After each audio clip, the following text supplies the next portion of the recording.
The icy expanse of Zeltheron 7 stretched endlessly, a desolate white desert under a bleak, steel-gray sky. Wind howled like a chorus of tortured spirits, whipping through the canyons and flinging shards of ice against the waiting cadets. They stood in a tight cluster, shivering despite their thermal suits and heat generators, their breaths fogging the air like tiny clouds of desperation. The Galactic Academy's ice trial was infamous throughout the galaxy, a test that no cadet had ever passed without severe injury or retreat.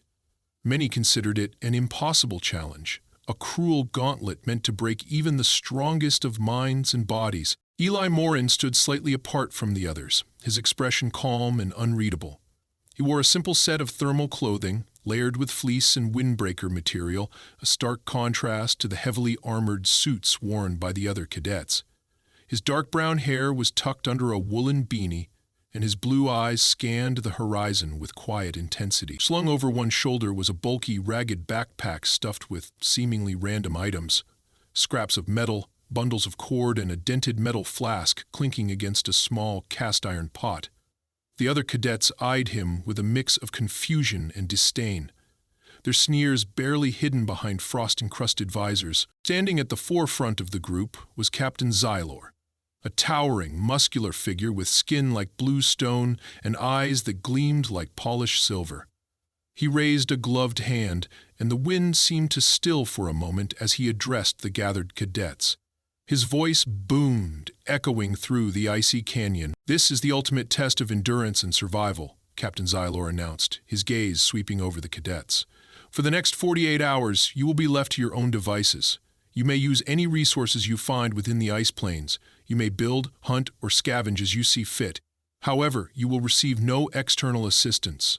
The storm will worsen as the trial progresses, and temperatures will drop to lethal levels. Anyone who cannot endure may request evacuation, but doing so will mean instant failure." A low murmur rippled through the group as the cadets exchanged uneasy glances. Each species had its own methods of surviving harsh environments. The Lithorans, whose skin could harden into crystalline armor, began muttering among themselves, their leader examining a handheld thermal generator. The Xurians, thin and spindly with iridescent scales, activated their cloaking devices, hoping to trap body heat more efficiently. The Orlok, bulky and covered in dense fur, simply bared their sharp teeth and laughed, exhaling steam into the frozen air. But Eli stood apart, silent and focused. Captain Xylor's gaze fell on him, lingering for a fraction of a second longer than necessary. A smirk twisted his stony lips. "Human," Xylor said, his tone mocking. "What do you think you're going to do with that primitive gear? Build a snowman?" A few cadets snickered, their laughter sharp and brittle against the howling wind. Eli's expression remained neutral. He tightened the straps on his backpack and said nothing. There was no point in explaining himself to them. Instead, he turned and began walking away from the group, his boots crunching through the frozen ground. The other cadets watched him go, their eyes following him with a mixture of pity and derision. "He's dead in an hour," one Lithoran muttered, shaking his head. "The human species isn't built for this." But Eli kept walking, his breath fogging the air as he moved deeper into the ice plains.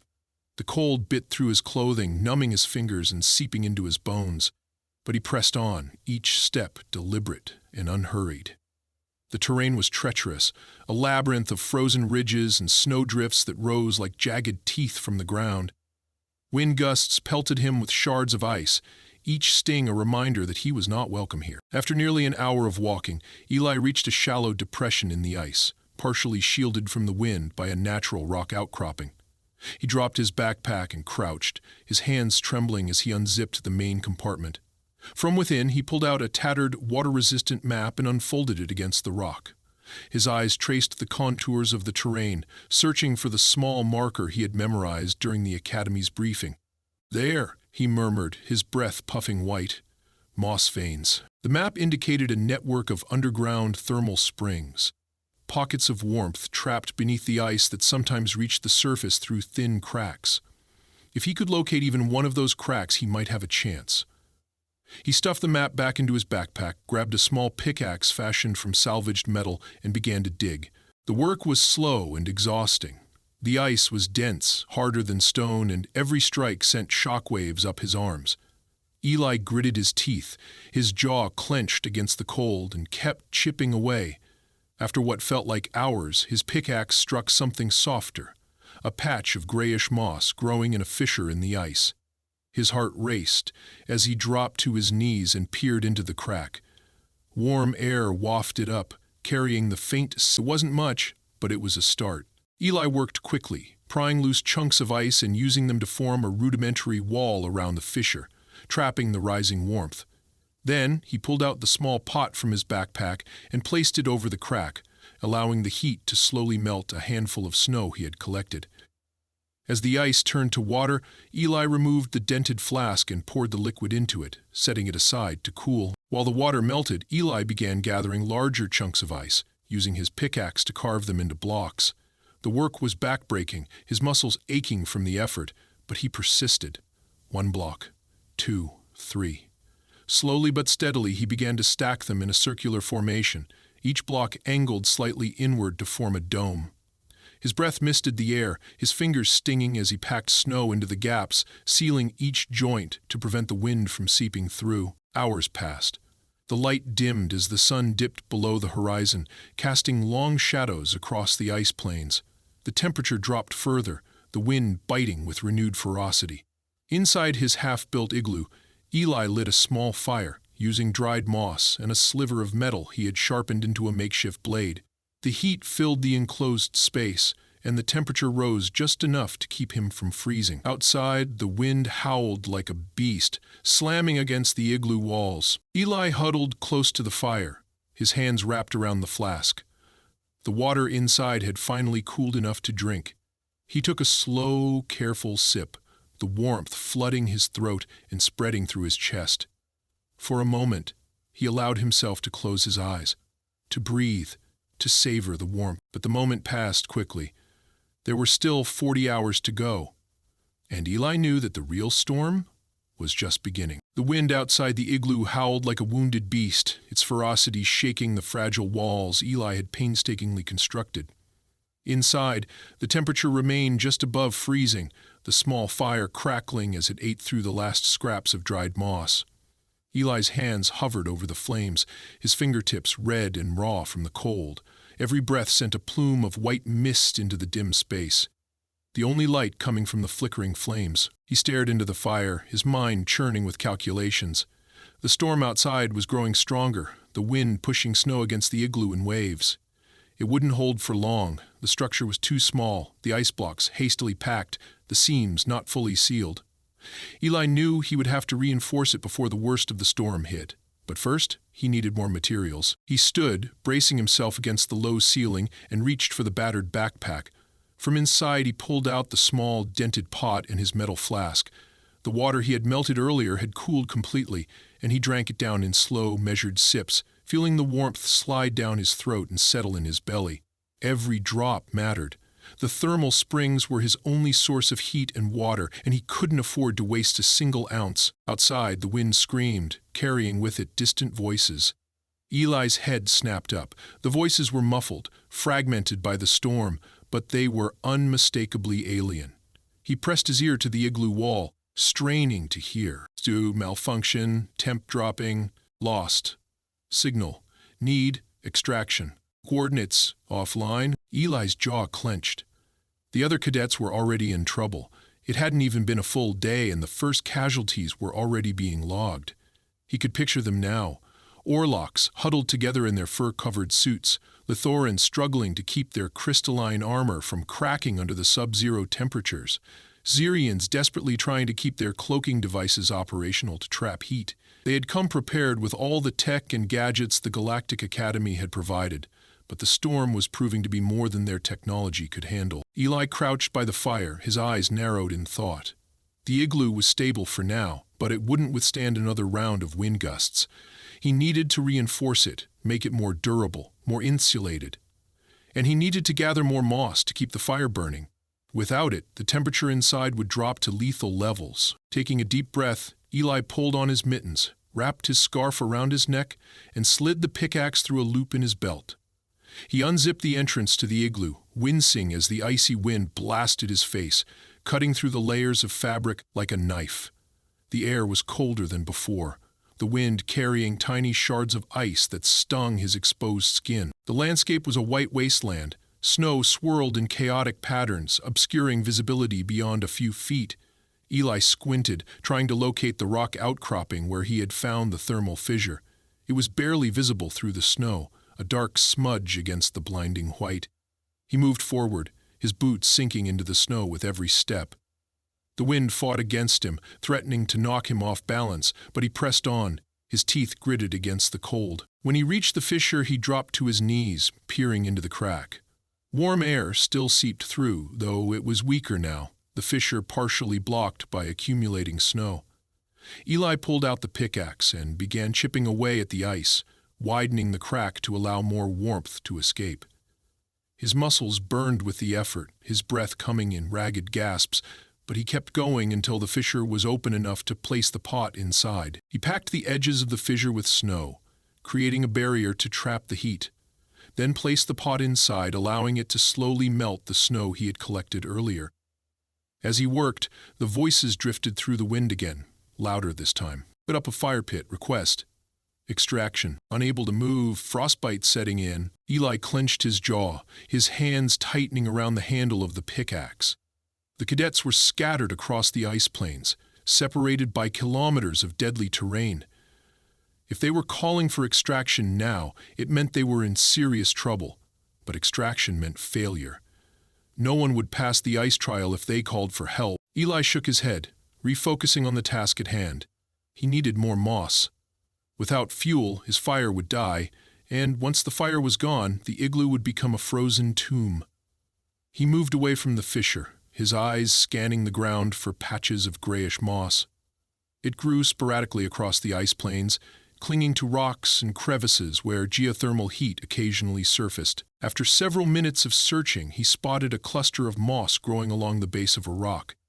He knelt down, using the pickaxe to gently pry the moss loose, collecting it in his backpack. The moss was damp, but once dried it would burn steadily. Eli worked quickly, his fingers numb despite the mittens. The wind was growing stronger, the snow falling thicker now, obscuring the horizon. As he stuffed the last handful of moss into his backpack, another sound reached his ears, a muffled, agonized scream. Eli's heart leaped into his throat. The sound was close, much closer than the previous voices. He turned, his eyes scanning the landscape, searching for the source. The snow shifted, the wind howling louder, and then he saw it. A figure stumbling through the snow, arms flailing, legs barely holding him up. It was a Lithoran cadet. His crystalline armor was cracked and splintered, blood seeping from a jagged wound along his side. He staggered forward, his eyes wild with panic, his lips blue from the cold. Eli dropped the pickaxe and sprinted toward him, his boots pounding against the frozen ground. "Hey!" Eli shouted, his voice barely carrying over the wind. "Hey, over here!" The Lithoran's eyes flicked toward Eli, but he barely reacted. His legs gave out beneath him, and he collapsed into the snow, his body convulsing as the wind battered him. Eli reached him just as his eyes started to close, his breaths coming in weak, shallow pants. "Stay with me," Eli said, kneeling beside the Lithoran. "You're going to be okay." The Lithoran's eyes fluttered, his cracked lips moving soundlessly. Eli slipped his arms under the Lithoran's shoulders, heaving him up with a grunt of effort. The cadet was heavy, his crystalline skin dense and unyielding, but Eli dragged him through the snow, every step a battle against the wind. The igloo loomed ahead, a small dome of packed ice barely visible through the storm. When they finally reached the entrance, Eli dropped to his knees, pulling the Lithoran inside. The cadet's skin was like ice, his breaths ragged and shallow. Eli unwrapped his own scarf, pressing it against the cadet's wound to staunch the bleeding. Blood seeped through the fabric, staining the white cloth a deep, dark blue. Eli pulled the pot from the fissure, the water inside warm but not boiling. He poured it into his flask and held it to the Lithoran's lips, tipping it gently to let a few drops slide down his throat. The cadet swallowed weakly, his eyes drifting closed. Eli placed the flask aside, his mind racing. The storm was worsening, and the igloo wouldn't last another night without reinforcement. And now, he had another life to protect. Eli took a deep breath, his eyes hardening as he pulled out the pickaxe once more. The next step was clear. Reinforce the igloo. Build it stronger, keep the fire burning, and make sure neither of them froze to death before morning. Inside the igloo, the temperature was barely tolerable. The Lithoran cadet lay against the icy wall, his crystalline skin glistening with a sheen of melting frost. His breaths were shallow and uneven, his eyes half closed, flickering between consciousness and the dark abyss of hypothermia. The wound along his side had stopped bleeding, but the blue-stained scarf wrapped around his torso was now frozen stiff. Eli crouched beside him, his brow furrowed as he watched the cadet's chest rise and fall in labored gasps. The fire in the center of the igloo sputtered, the flames licking weakly at the last clumps of dried moss Eli had collected. It was the only source of warmth in the frozen chamber, and it was dying. Eli's jaw tightened. Without the fire, the temperature would drop drastically. The Lithoran would not survive another hour in the cold, and Eli himself wasn't much better off. Eli rose to his feet, his legs aching from exhaustion, and moved to the entrance. He pushed back the flap of ice he had sealed earlier, peering outside. The storm was still raging, the wind shrieking like a chorus of tortured spirits. Snow swirled in dense clouds, reducing visibility to almost nothing. It was a wall of white chaos, and somewhere out there, other cadets were likely suffering the same fate as the Lithoran, or worse. Eli's mind raced. He needed more fuel. The moss he had collected was gone, and there were no other immediate sources of burnable material nearby. But he still had the thermal fissure. The warmth seeping from the crack in the ice was minimal, but it was better than nothing. If he could expand it, maybe he could use it to maintain some semblance of heat. Grabbing his pickaxe, Eli shoved it through the loop on his belt and stepped outside. The wind hit him like a physical blow, slicing through his clothing and numbing his skin within seconds. His breath fogged the air in sharp puffs as he trudged through the snow, his eyes squinting against the blinding whiteness. Each step was a struggle against the wind, his boots sinking deep into the snow, but he pressed on, his jaw clenched in determination. When he reached the fissure, he dropped to his knees, his hands shaking as he yanked the pickaxe free. The crack was partially buried under a new layer of snow, the warmth barely noticeable now. Eli dug away the snow with his bare hands, ignoring the sting of the cold as he exposed the fissure once more. Warm air wafted up, carrying with it the faint scent of sulfur. It was weak, but it was there. Eli raised the pickaxe and drove it into the ice, chipping away at the edges of the crack.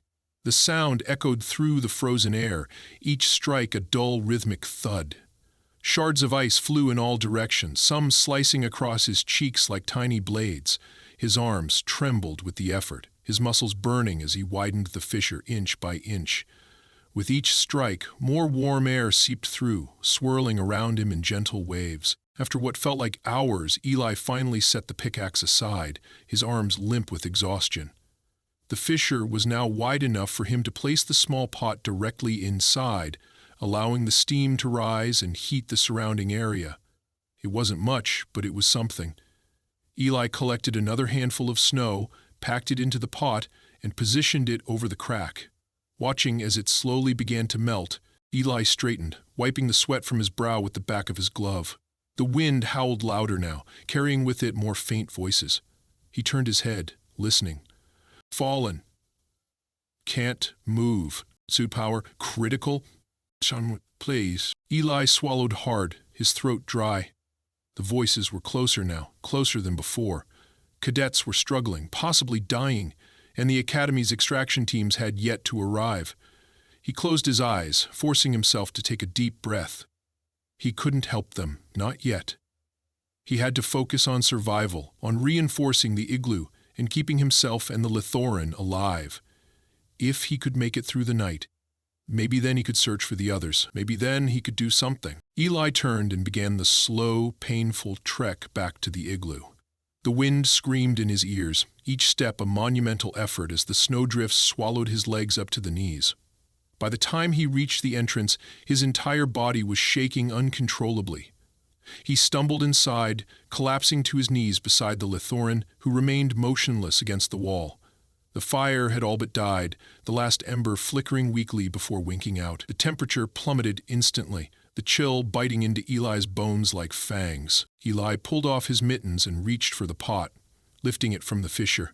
The snow inside had mostly melted, the water warm to the touch. He poured a small amount into his flask, then moved to the Lithoran, gently lifting his head. The cadet's eyes fluttered open, his gaze glassy and unfocused. "Hey," Eli said, his voice low and firm. "Drink this." He pressed the flask to the Lithoran's lips, tipping it slowly. The cadet swallowed weakly, the warm water sliding down his throat in slow, agonizing gulps. Some of the color returned to his cheeks, and his breathing grew steadier, though still shallow. Eli set the flask aside and placed the pot back over the fissure, allowing more steam to rise and fill the igloo with its scant warmth. Eli sat back, his own chest heaving with exhaustion. His body ached from the hours of digging and chopping, his muscles trembling from the relentless cold. The Lithoran's breathing grew deeper, more even, his eyes closing as he slipped into a fitful sleep. Eli leaned his head against the icy wall, his eyelids growing heavy. But sleep was a luxury he couldn't afford. Not yet. The igloo walls were thin, the wind still howling outside like a pack of ravenous wolves. If he didn't reinforce the structure soon, it would collapse under the weight of the snow, crushing both him and the Lithoran. Eli forced himself to his feet, his legs screaming in protest as he grabbed the pickaxe once more. He stepped outside, the wind tearing at his clothes, and began hacking away at the snow, shaping blocks of ice into more durable slabs. Each strike of the pickaxe echoed through the frozen expanse, the rhythm a steady, relentless beat. His breaths came in ragged gasps, his vision blurring as exhaustion threatened to consume him. But he kept going, block by block, building the walls higher, packing the seams tighter. Hours passed. The storm grew stronger, the wind screaming louder, but Eli didn't stop. His hands were raw and bleeding beneath the mittens, his body drenched in sweat despite the cold.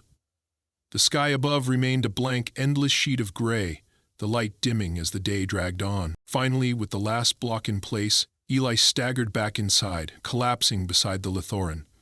The cadet still slept, his breath slow and even. The wound along his side now bandaged with strips of cloth Eli had torn from his own shirt. The igloo walls were thicker now, the structure more stable.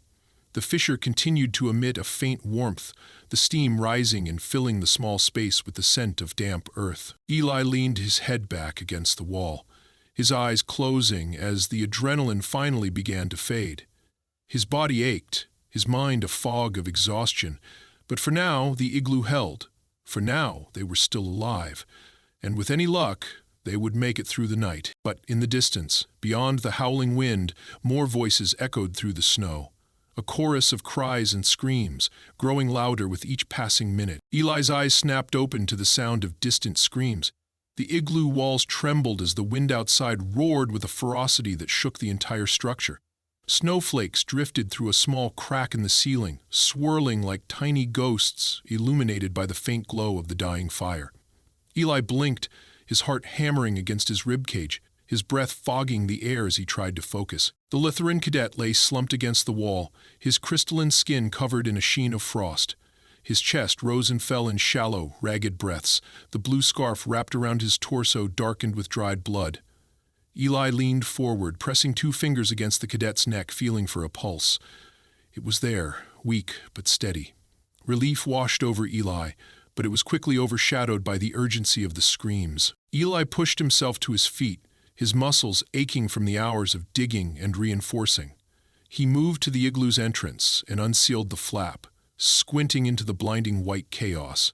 The storm had intensified, the wind shrieking through the canyons like a pack of wild, ravenous beasts. Snow whipped against his face, stinging like tiny needles, and the temperature had plummeted further, the air so frigid that each breath seared his lungs. The screams echoed through the storm, distorted and fragmented, but unmistakably close. Eli's jaw clenched as he scanned the horizon, searching for any sign of movement. The wind howled, carrying the sounds of struggling cadets, their voices muffled by the snow. Somewhere out there, others were fighting for their lives, and he was the only one close enough to reach them. Eli turned back to the Lithorian, his mind racing. The cadet was in no condition to be left alone, but if Eli didn't act now, the others would be lost to the storm. He had a choice to make: stay and keep the Lithorian alive, or go and risk both their lives for the chance of saving others. Eli sucked in a sharp breath, his jaw set in grim determination. He moved to the fissure, grabbing the pot of water he had placed there earlier. It was lukewarm now, the thermal fissure providing just enough heat to keep it from freezing. Eli poured a small amount into his flask, then moved back to the Lithorian, lifting his head gently and pressing the flask to his lips. "Drink," Eli said, his voice firm but calm. "You need to stay hydrated." The Lithorian's eyelids fluttered open, his silver eyes dazed and unfocused. He swallowed weakly, the water sliding down his throat in slow, painful gulps. Eli pulled back, setting the flask aside, and placed a hand on the Lithorian's shoulder. "I'm going to help the others," Eli said. "I'll be back. Stay here. Stay awake." The Lithorian's eyes drifted closed again, his breaths deepening as he slipped back into unconsciousness. Eli grabbed his pickaxe and pulled on his mittens, securing the scarf around his neck. The storm outside was deadly, the wind carrying shards of ice that could slice through fabric and flesh alike. But he couldn't ignore the screams, not when he was the only one capable of reaching them. Eli stepped outside, the wind slamming into him like a wall of solid ice. Snow whipped against his face, blinding him as he forced his way through the storm. The screams grew louder, more frantic, echoing through the canyons like the cries of the damned. Eli moved forward, his boots sinking into the snow with every step, his pickaxe gripped tightly in his gloved hands. The landscape was a white void, featureless and disorienting. The wind howled, carrying the voices of the cadets in broken, disjointed fragments. Held, trapped, can't move. Temperature dropping. Eli's pulse quickened as he followed the sound, his eyes straining against the blizzard. The snow swirled around him in dense clouds, reducing visibility to almost nothing. But then, through the storm, he saw it. A dark shape huddled against a rock formation, half buried in the snow. Eli stumbled forward, dropping to his knees as he reached the figure. It was a Xerian cadet, her iridescent scales dulled by frost, her limbs twisted at awkward angles. Her eyes were open, but they were glassy, unseeing. Eli pressed 2 fingers against her neck, his breath caught in his throat. Her skin was like ice, her pulse faint and fluttering beneath his fingertips. "Hey!" Eli shouted, shaking her gently. "Wake up! Can you hear me?" The Xerian's eyelids fluttered, a weak, pitiful moan escaping her lips. Eli wasted no time. He slid his arms under her shoulders and heaved her up, grunting under the weight. Her body was limp and unresponsive, her head lolling against his chest as he struggled to lift her. The wind fought against him, the snow pelting his face as he staggered back toward the igloo, every step a monumental effort. The igloo came into view, its silhouette barely visible through the storm. Eli gritted his teeth, his muscles burning as he dragged the Xerian through the snow. When he finally reached the entrance, he collapsed to his knees, breathing hard as he pulled her inside. The Lithorian was still unconscious, his chest rising and falling in slow, shallow breaths. Eli laid the Xerian beside him, grabbing the flask and pouring a small amount of warm water into her mouth. She swallowed weakly, her eyes fluttering as she regained consciousness. Eli pressed his palm against her cheek, feeling the icy chill of her skin. "You're safe," Eli said, his voice hoarse. "Stay awake. Stay with me." The Xerian's eyes focused on him, her silver pupils contracting as she nodded weakly. Eli set the flask aside and moved to the fissure, checking the pot of water. It was almost empty, the last remnants of melted snow clinging to the bottom. Eli cursed under his breath. The storm outside was growing worse, the temperature dropping rapidly. He needed more fuel. He needed more heat. And he was running out of time. Eli moved back to the entrance, his gaze fixed on the swirling snow beyond the igloo walls. The screams had stopped.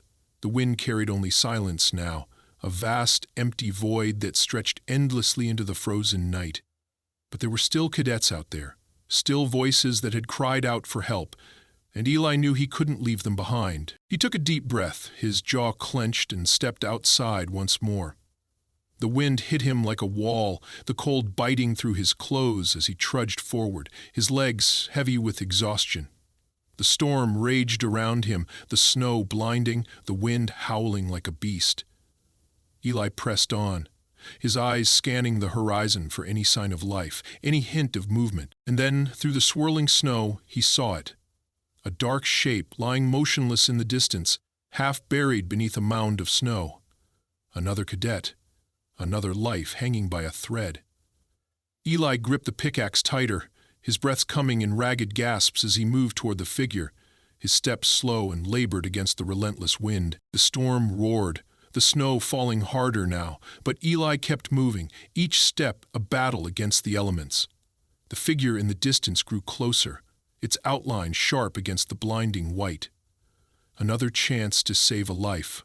Another chance to keep death at bay, and Eli refused to let the storm win. Not yet. Not when there was still life to be saved.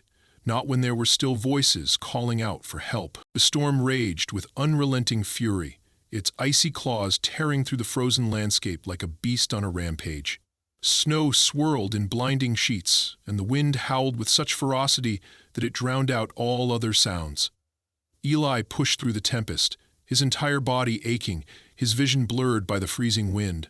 Every step was a battle, his legs dragging through knee-deep snow as he moved toward the dark shape half buried beneath a mound of ice. The figure was a Lithorian cadet, his crystalline armor shattered, shards of blue crystal scattered across the ground like broken glass. Blood stained the snow beneath him, the crimson stark against the endless white. Eli dropped to his knees, his heart pounding as he pressed 2 fingers against the cadet's neck. The skin was cold, almost lifeless, but there was a faint pulse, a weak but persistent rhythm that echoed in Eli's fingertips. "Stay with me," Eli muttered, his breath fogging the air as he heaved the cadet up, draping one arm over his shoulders. The Lithorian was heavy, his body limp and unresponsive, but Eli gritted his teeth and forced himself to stand, his legs trembling under the weight. The wind battered against them, the snow blinding, but Eli staggered forward, one step at a time. Each step a monumental effort. The igloo loomed ahead, its walls barely visible through the storm. The structure shook under the onslaught of the wind, snow piling up against the entrance like a barricade. Inside, the Zurian and the first Lithorian cadet lay huddled together, their bodies wrapped in torn blankets, their eyes half closed as they shivered uncontrollably. The fire had long since died, and the air inside was bitterly cold, the temperature dropping with each passing minute. Eli dragged the second Lithorian inside, collapsing to his knees as he eased the cadet down onto the icy floor. His own breath came in ragged gasps, his chest heaving as he fought to catch his breath. The Zurian's eyes flickered open, her silver pupils dilated and glassy. She opened her mouth to speak, but only a weak, rasping sound escaped her lips. Eli moved quickly, grabbing the flask and pouring the last few drops of warm water into the Zurian's mouth. She swallowed weakly, her eyelids fluttering as she struggled to remain conscious. The first Lithorian was still breathing, his chest rising and falling in shallow, uneven breaths, but the second Lithorian was in worse shape. His crystalline skin was covered in fractures, blood seeping from multiple wounds as he lay motionless, his eyes closed, his body unnaturally still. Eli knelt beside him, his hands shaking as he pressed the flask to the cadet's lips. The Lithorian's lips were cracked and blue, his breaths faint and uneven. Eli tilted the flask, letting the warm water trickle down his throat. But the cadet's jaw went slack, and the water dribbled down his chin, soaking into the scarf wrapped around his neck. "Come on," Eli muttered, his jaw clenched as he shook the cadet's shoulders. "Wake up, stay with me." The Lithorian remained unresponsive, his eyes closed, his chest barely moving. Panic surged through Eli, his mind racing as he looked around the igloo, searching for something, anything that could provide warmth. The thermal fissure continued to emit a faint, weak heat, but it was not enough. The moss had burned out completely, and the fire was nothing but a pile of smoldering embers. Eli cursed under his breath, his eyes darting to the ceiling of the igloo. The walls were thin, the snow piling up on top, threatening to cave in at any moment. He had to act fast. He couldn't let the cadet die. He scrambled to his feet, grabbing the pickaxe and moving to the fissure. The crack was still emitting a faint warmth, but the opening was too narrow. Eli gripped the pickaxe with both hands, his knuckles white as he raised it above his head and brought it down with a furious strike. The ice splintered, the crack widening, more steam rising from the depths below. Eli struck again and again, each swing sending shards of ice flying through the air. The fissure expanded, releasing more heat, the warm air filling the igloo in a steady stream. Eli grabbed the pot, shoveling snow into it, and placed it over the fissure, allowing the snow to melt. He moved back to the Lutheran cadet, pressing his fingers to the cadet's neck once more. The pulse was there, but it was fading, growing weaker with each passing second. Eli grabbed the pot of water, now lukewarm, and poured a small amount into the flask. He lifted the cadet's head, pressing the flask to his lips, letting the water trickle down his throat. The cadet's eyes twitched, his jaw tightening as he swallowed, a faint moan escaping his lips. Eli's heart pounded with relief as the cadet's eyes slowly opened, his silver pupils unfocused but alive. "You're okay," Eli said, his voice shaking with exhaustion. "You're going to be okay." The Lithoran blinked, his gaze drifting to the other cadets huddled against the wall, their bodies pressed close for warmth. The Zurian was barely conscious, her eyes half closed, her breathing shallow. The first Lithoran lay motionless, his chest rising and falling in weak, uneven breaths. Eli moved to the center of the igloo, his legs trembling as he knelt beside the fissure. The steam continued to rise, the air warming slightly, but it was not enough. The cadets were slipping away, their bodies shutting down from the cold. Eli knew he couldn't save them all. He was only one person. But he couldn't give up. He leaned over the fissure, his eyes narrowing as he peered into the darkness below. The warmth was coming from deep underground, from the geothermal vents that ran beneath the ice plains. If he could widen the fissure further, maybe he could access more heat, enough to warm the entire igloo. But it was a risk. If the fissure collapsed, the entire structure could come down, burying them all alive. Eli clenched his jaw, his fingers tightening around the pickaxe. He didn't have a choice. It was all or nothing. He raised the pickaxe, his muscles screaming in protest as he brought it down with all his remaining strength.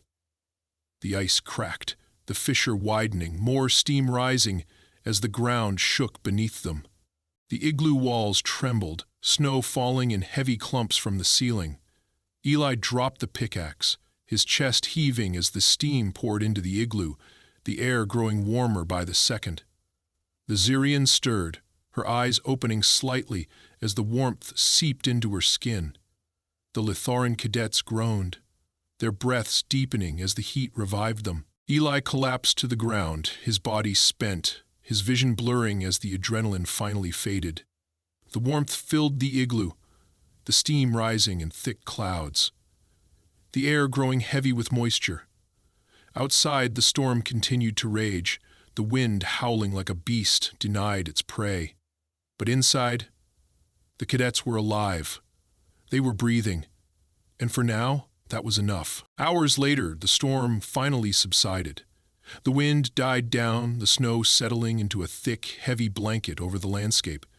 Rescue shuttles descended from the sky, beams of light cutting through the mist as Galactic Academy medics rushed to the igloo, pulling the cadets from the structure one by one. Captain Zyler watched as Eli was carried out, his body wrapped in a thermal blanket, his eyes half closed as he was loaded onto a stretcher. The captain's gaze was grim, his jaw tight, as he looked down at the cadets lying on stretchers, their bodies bruised and battered, but alive. Later, in the medical bay, Eli awoke to the sound of voices. The cadets he had saved were gathered around his bed, their eyes shining with gratitude. The Zirian stepped forward, a flask of warm tea in her hands. She offered it to Eli, her silver eyes meeting his. "You saved us," she said, her voice trembling. "You saved us all." Eli took the flask, his fingers brushing against hers. A small, tired smile spread across his face as he lifted the flask to his lips, the warmth seeping through him like a lifeline. He was exhausted, battered and broken, but he was alive, and so were they, and that was all that mattered.